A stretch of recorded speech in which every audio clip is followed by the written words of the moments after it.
encourage your complete cooperation. Send your roses when they think you need to smile.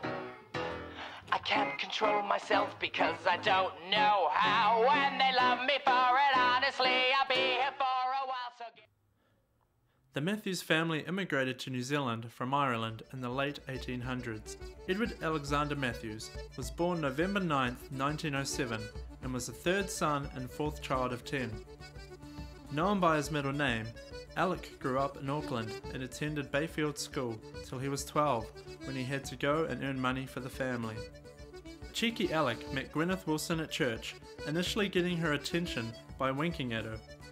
They married in 1933 and raised a family of 4 on the North Shore, 2 sons, 2 daughters, Kenneth, Margaret, Robert and Moira. My father was remarkable. He worked hard, he played well with us, he had a truck, and he had sides built for the truck, and we'd go on wonderful picnics, and he'd have every child in the neighbourhood go home and get a couple of sandwiches, and we'd get on the back of the truck and we'd go all over the place, up all the different bays. We'd go blackberrying in February.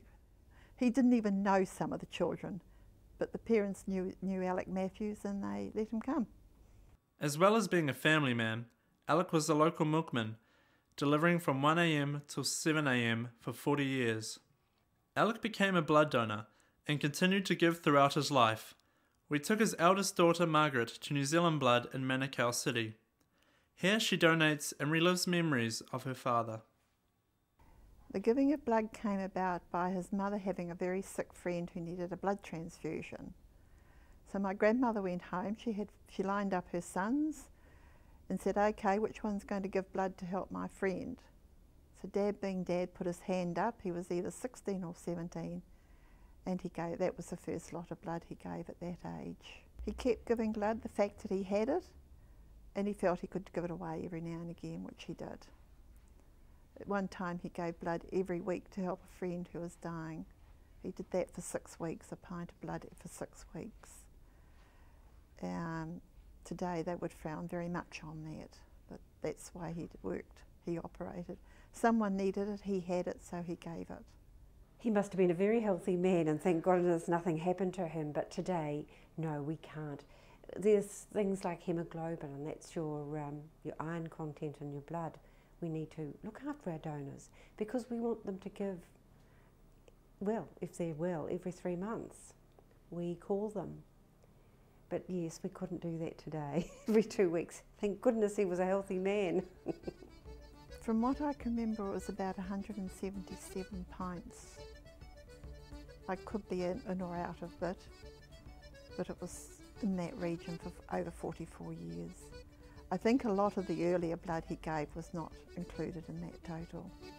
He was awarded the BEM, and it was the awards that year were at Auckland Grammar because Government House was being redecorated at the time. It was an interesting ceremony because I didn't actually go, but my brother and sister went, and my mother, of course, and Dad. And Sir Porritt was the Governor General at the time, and Sir Porritt was a surgeon before he was Governor General, and he had a lot in common with giving blood, and he and Dad had quite a chat. In fact, they were frowned on and told to move along because their allotted time was up. But neither men were particularly worried, and they just chatted a little bit longer, and then the ceremony got underway again. But Dad's death was very sudden, and it was rather quirky because he died outside a health shop, which I think is rather amusing because it's not a good ad for a health shop for a man to die out. In fact, it's the only thing that helps me through the death of my father, where he died suddenly outside a health shop. It means somebody had a quirky sense of humour somewhere along the line, but it's also typically my father to do things a wee bit different. But no, he was a great man and well loved and still greatly admired by a lot of people.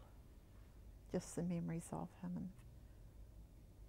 When they love me for it, honestly, I'll be here for a while. So give them blood, blood, gallons of the stuff. Give them all that they can drink, and it will never be enough. So give them blood, blood, blood. Grab a glass. because there's going to be a flood.